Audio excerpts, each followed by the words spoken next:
guys, welcome back to my channel. Hope everyone is doing alright. If you're new, welcome guys, make sure to subscribe. If you're not new, then welcome back. Thank you so much for watching my videos. So as you read by the title, I'll be discussing if it's worth bringing a car to uni for your first year. I actually just came back from practicing my driving, so I thought I'd make the video in the car, which is actually part of the topic. So yeah, before we get to the video, make sure to like, comment and subscribe, and let's get into it.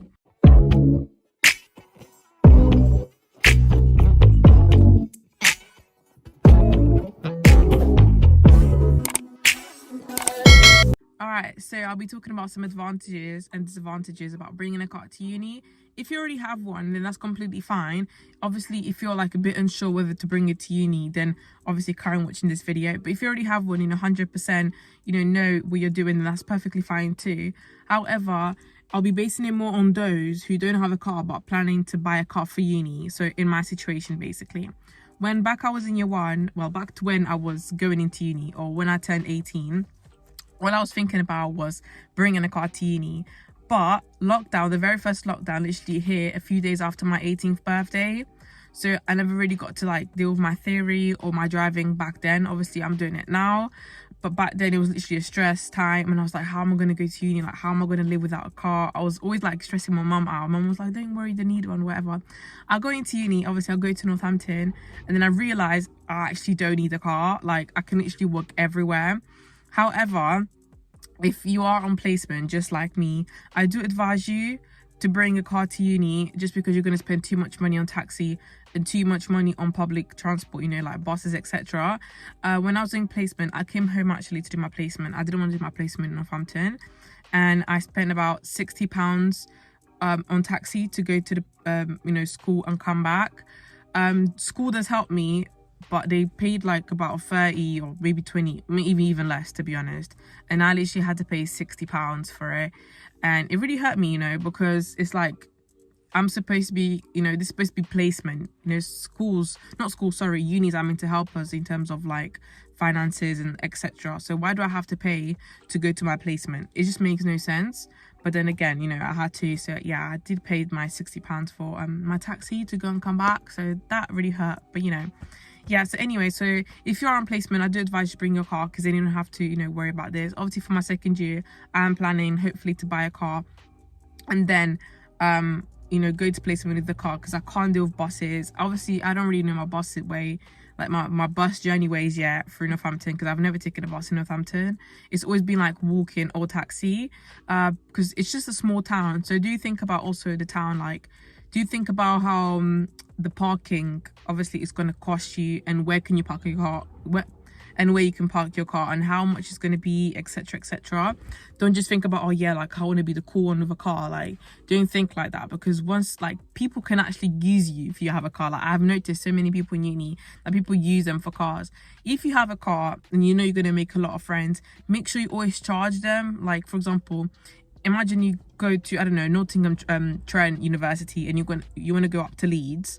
Then obviously you're going to have to charge your friends some of money. Don't be that friendly person, because it's going to be on you. You're paying for the petrol, so be smart. Really do be smart, because when you're trying to go on these journeys, it is obviously not fair if you actually pay for your own thing. And I've seen people taking the piss. People do take the mick, and it's not a nice feeling. Another advantage is that food shopping becomes much easier. Much easier. Literally, you can just go down to Asda, get your food shopping, get 5 bags, and you're fine, because you have a car. You can literally put everything in your boot. Obviously, now if you're walking back to your accommodation, then it's harder, because you have to carry. I remember when I was in year one, it wasn't even that difficult, because Asda was just down the road from the uni, but I literally had to carry bags, and I was literally struggling. I literally took breaks while I was walking back to uni. There was no point on me wasting money on the taxi, because I was just useless. It's a 10-minute walk, so there's no point.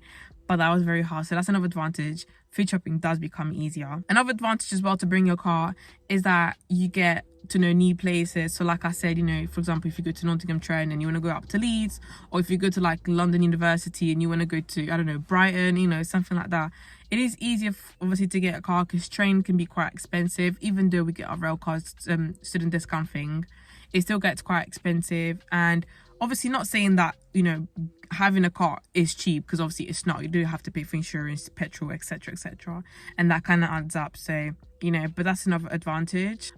However, obviously, like I said, you know, back to the beginning of the video, if you do obviously going to be living in a town or like a small city, don't bother, literally don't bother, because you can basically have a part-time job and save that money, and then you can literally save up for a car for your second year, because obviously a lot of people in second year move out. So, you know, that's the only thing about the good thing about getting a car, because when you go to your second year, you might be a bit further from like uni or like, you know, food stores, whatever. Obviously, because I'm going to be living in town for my second year, so I actually got lucky, because obviously I don't have a car at the moment. So I thought, yeah, like, you know, I'm perfectly fine where I am. Doesn't mean I'm still not gonna, you know, get my own driving and my, you know, my stuff sorted out, but you know, it is a good thing if you do live in town, because you literally have everything around you. Another disadvantage now about buying a car, or bringing a car to uni, is that you have to pay for parking for like, you know, in uni. So for example, if I'm not wrong, I don't know if the prices have changed, but in Northampton you have to pay £100 per term. Bearing in mind, like when we came down to uni, you know, last year, we were on a lockdown, there was nothing to do, so like people paid us £100 per term for no reason. And I'm so happy I didn't even bring a car, or I didn't have a car back then, because just, you know, it wasn't necessary. Like, you literally spending your money for parking, and you're not even going, most of the time you're not even going out, you're taking like little trips to food shopping, like, you know, 2 or 3 times in a month. Like, it literally wasn't needed.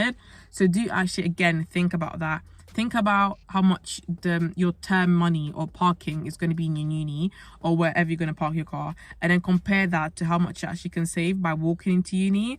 So yeah, do think about that. So yeah, obviously overall, I know I didn't discuss much, because there isn't like anything much about the topic. It's just a little advantages and disadvantages. But just think about the 2 important things is like where you're going to park your car, literally how much you're going to be spending, and second, do you actually need the car for your first year? Personally, from my experience, I feel like you should go to uni. Yes, do get your theory sorted, do get your driving sorted, but then go to uni and then think about the town itself. Think how it's going to be. Look at prices for where you're going to park your car, etc. Also, do think about how much the uni will charge you to keep your car there, and then kind of make those calculations, because obviously in my uni was £100 per term. Think about how much your uni will charge you for, you know, parking your car there, and then, you know, that'll kind of help you for your second year, and then you literally got your whole first year to study, get a job if you want to, and then get your driving sorted, because that's what I've been able to do. And then you still have like your summer before your second year to sort out everything, to buy your car, to get the insurance done, to get everything you need to get, you know, sorted. And I feel like it's just the best decision for uni student, especially because like you don't want like most of your money basically going on your car, you know, your insurance and your petrol. Like, you don't really want that. So first year, get literally that first year to be free, do whatever you want, and work and save as much money as you can. So then when you do start driving, you do have that money, so then you'll be like, oh, this was just a waste of money, you know, buying a car. But yeah, that is my advice to you guys who are trying to get a car for first year, or you know, whatever you guys are trying to do with your car. But yeah, I really do hope you enjoyed this video, and I really do hope it was helpful. Good luck for those of you who have your, you know, driving test or your theory or trying to get a car. But yeah guys, make sure to like, comment and subscribe, and I'll see you in my next video. Bye.